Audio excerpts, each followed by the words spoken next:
지금 당신이 쓰는 스마트폰, 입고 있는 옷, 마시는 커피, 전부 배를 타고 왔습니다. 그런데 이 배를 만드는 나라는 전 세계에서 딱 3곳뿐이죠. 타이타닉을 만들던 영국, 2차 대전 때 수천 척을 찍어내던 미국, 잠수함 최강국 독일. 다 떠났습니다. 남은 건 한국, 중국, 일본뿐이에요. 배 한 척 가격이 3천억 원인데 만드는데 3년 걸리고 그 사이 환율, 금리, 철강값이 매일 요동칩니다. 선진국들은 리스크만 산더미고 남는 게 없다며 손 떼버렸는데 한국은 끝까지 버텼고 지금 세계 1등입니다. 도대체 왜일까요? 2023년 1월 그리스 해운사 사장이 한국 조선소에 전화를 겁니다. LNG 운반선 한 척 만들어주시죠. 금액은 2,800억 원. 그런데 문제가 있어요. 스마트폰이나 자동차는 돈 내면 바로 받잖아요. 배는 3년을 기다려야 합니다. 더 기가 막힌 건 돈 받는 방식이에요. 헤비테일이라고 부르는데 계약할 때 10%만 먼저 받습니다. 300억 원이죠. 나머지는 중도금으로 30%씩 나눠받고 마지막 인도할 때 30%를 받아요. 그럼 조선소는 어떻게 버틸까요? 공장 돌리고 자재 사고 직원 월급 주려면 매달 수백억이 필요한데 말이죠. 답은 은행입니다.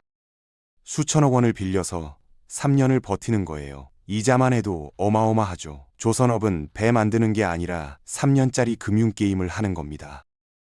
계약서에 사인하는 순간 조선소 재무팀장 김대리의 전쟁이 시작됩니다. 환율 1,200원 기준으로 계산했을 때 이익은 300억 원.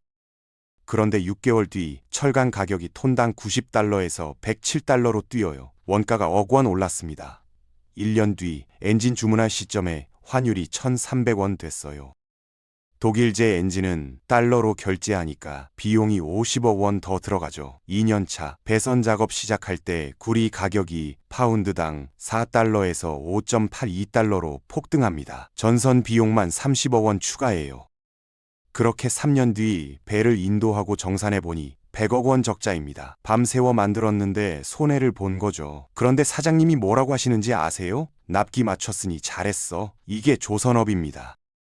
조선소를 냉장고라고 생각해 보세요. 만들 예정인 배는 냉장고 안에 쌓인 음식이고요. 2025년 9월 기준 중국 냉장고는 61% 차 있습니다. 한국은 20%, 일본은 거의 텅 비었어요. 냉장고가 비면 조선소는 죽어요. 그래서 수주 따내려고 전쟁을 벌이는 거죠. 그런데 이 게임에서 살아남으려면 2가지가 필요합니다. 첫 번째, 국가 보증이에요. 아직 만들지도 않은 배를 담보로 은행이 돈을 빌려줄 리 없잖아요. 한국은 국책수출입은행이 나서서 이 조선소 믿어도 돼. 내가 보증 설계. 하고 뒤를 받쳐줍니다. 중국도 마찬가지고요. 유럽은 어떨까요? 정책금융 규모가 한국의 10분의 1밖에 안 돼요. 돈 빌릴 길이 없으니까 경쟁에서 밀린 겁니다. 두 번째는 신뢰예요. 선주 입장에서 생각해 보세요. 수천억 원을 선지급하는데 3년 뒤에 진짜 배가 나올까요? 한국 조선소는 1970년대부터 단 한 번도 납기를 어긴 적이 없습니다. 태풍이 와도 코로나가 터져도 약속을 지켰어요. 이게 50년 쌓인 무형자산이죠. 베트행이나 인도가 아무리 기술 좋다고 해도 못 들어오는 이유가 바로 이겁니다. 트랙 레코드가 없거든요. 그리고 또 하나, 산업 클러스터. 한국은 포항에서 철강 만들고, 거제에서 배 짓고, 창원에서 엔진 만들고, 부산에서 부품 조달하는데 전부 차로 1시간 거리예요. 유럽은 부품 공장이 여러 나라에 흩어져 있어요. 물류비만 몇 배죠. 조선소에 가보면 축구장 10개 크기 도크가 있고 하늘을 찌를 듯한 골리앗 크레인이 서 있습니다. 이거 유지하는 데만 매달 수백억 원 들어가요. 욕조에 물 채워놓은 건데 바닥에 구멍 뚫려서 계속 물이 빠져나가는 거죠. 그럼 어떻게 해야 할까요? 새 물을 계속 부어야 합니다. 대량 생산으로 끊임없이 배를 만들어야 원가 경쟁력이 생기는 거예요. 문제는 조선업이 10년 호황, 10년 불황을 반복한다는 겁니다. 불황이 오면 주문이 뚝 끊겨요. 이때 국가가 어떻게 대처하느냐가 생사를 가릅니다. 한국 정부는 불황기에도 조선업을 전략산업으로 지정했어요. 금융 지원해주고 세금 깎아주고 버티게 만들었죠. 유럽은 달랐습니다. 시장 논리에 맡겼어요. 안 되면 문 닫으세요. 그렇게 조선소들이 하나둘 사라졌고 생산 기반 자체가 무너져 버렸죠. 코로나 때 결정타가 나왔어요. 유럽 조선소들이 폐쇄될 때 한국은 정부 지원받으며 주문 받아냈습니다. 선주들이 뭘 받겠어요? 한국은 팬데믹에도 배를 만들어내네. 신뢰 격차가 더 벌어진 거죠. 그런데 여기서 오해 하나 풀어야 해요.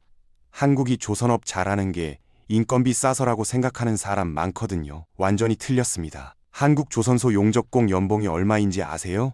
6천만 원 넘어요. 중국보다 비싸고 베트남보다 3배 높습니다. 배 한 척 원가 구조 보면 자재비가 60%, 금융비용 10%, 설계비 15%예요. 인건비는 고작 15%밖에 안 돼요. 인건비 깎아봤자 얼마나 절감되겠어요? 오히려 환율이 10% 흔들리면 원가가 6% 요동칩니다. 유럽이 조선업 포기한 진짜 이유는 인건비가 아니라 환율 리스크, 원자재 리스크 감당 못해서예요. 그런데 유럽은 정말 졌을까요? 아닙니다. 유럽은 싸움에서 진 게 아니라 돈 되는 대로 이동한 겁니다. 일반 상선 만들면 마진이 5%예요. 그런데 핵심 부품이나 엔진 팔면 30% 넘게 남아요. 핀란드에 바르질라라는 회사 아시나요? 배는 안 만들어요. 엔진만 팝니다. 한국 조선소가 배 한 척 팔 때 남기는 이익만큼 엔진 하나로 벌어요. 독일은 추진 시스템이랑 항해 장비에 집중하고 이탈리아는 초고가 크루즈선 만들죠. 유럽의 전략은 명확합니다. 박리담의 상선 건조는 아시아한테 넘기고 자기들은 금융, 명품, 첨단 부품 시장을 독점하는 거예요. 실제로 먹히고 있어요. 반면 한국, 중국, 일본은 조선업을 단순 수익으로 안 봅니다. 철강, 고용, 안보가 다 엮인 국력 패키지로 보는 거죠. 그래서 적자 나도 버티는 겁니다. 2026년 지금 상황 한번 볼까요? 환율 1,448원, 금리 2.5%. 조선소 입장에선 악몽이에요. 환율 오르면 수출 대금 늘어서 좋을 것 같죠?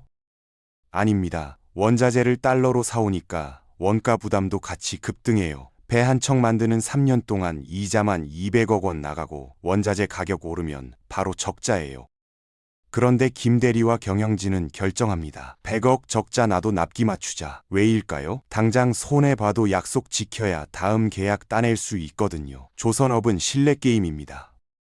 1972년 울산 미포만 백사장에서 정주영 회장이 배도 없이 계약 따낸 것도 이 무모할 정도의 신뢰 이행이 바탕이었어요. 한국은 배를 통째로 안 만듭니다. 레고처럼 조각내서 따로 만들어요. 블록공법이라고 하는데 이걸 극한까지 발전시켰죠. 중국이 4년 걸려 만드는 배를 한국은 3년 만에 완성합니다. 선주 입장에선 1년을 버는 거예요. 시간이 돈이거든요. 특히 LNG선 분야에서 한국은 독보적입니다. 영하 163도 액화 천연가스 운반하는 배인데 용접 하나 잘못하면 폭발해요. 용접 오차 범위가 얼마인지 아세요? 머리카락 두께의 10분의 1 수준인 1mm 이내예요. 이건 50년 노하우 없으면 못합니다. 중국이 물량 공세로 추격하고 있어요. 맞아요. 그런데 품질과 기술 난이도 높은 LNG선 수준은 여전히 한국이 55% 차지합니다. 그리고 이제 새로운 게임 체인저가 나타났어요. 핵 추진 잠수함입니다. 최근 미국 필리 조선소 한화 오션 소유인데요. 여기서 한국의 핵 잠수함 건조 승인 이슈가 터졌어요. 미국이 형제국 영국한테도 안 주던 최고 기밀 기술을 한국과 공유한다는 겁니다. 파격적이죠. 한 척당 3조 원, 총 20조 원 넘는 프로젝트예요. 한국 조선업 차원이 달라지는 거죠. 핵잠수함은 기술만으로는 안 돼요. 고도의 정치적 합의가 필요한데 한국이 풀어낸 겁니다. 이제 한국은 가장 비싸고 어려운 상선인 LNG선에 이어 군사 전략 무기인 핵잠수함까지 만들 수 있는 유일한 나라로 올라섭니다. 타이타닉 만들던 영국, 전쟁 물자 찍어내던 미국이 떠난 자리에 한국이 끝까지 남았어요. 앞으로도 환율 폭등하고 중국이 저가 공세 펼치고 위기는 계속 올 겁니다. 그래도 조선업을 사양산업으로 치부하면 안 돼요. 유럽 사례가 증명했잖아요. 한번 포기하면 인프라랑 생태계가 무너져서 다시는 못 돌아옵니다. 조선업은 단순히 배 만드는 게 아니에요. 철강, 기계, 전자, 화학이 다 엮여 있고 수십만 명이 먹고 살아요. 안보 자산이기도 하죠. 핵 잠수함 만들 수 있는 나라가 몇 개나 될까요? 이게 바로 한국 경제를 지탱하는 마지막 제조업의 보루입니다. 3년짜리 금융게임, 매일 요동치는 환율과 원자재 가격, 100억 적자 나도 납기 맞추는 신뢰 싸움. 이 모든 걸 견뎌낸 결과가 지금의 세계 1등이에요. 끝까지 지켜내야 합니다.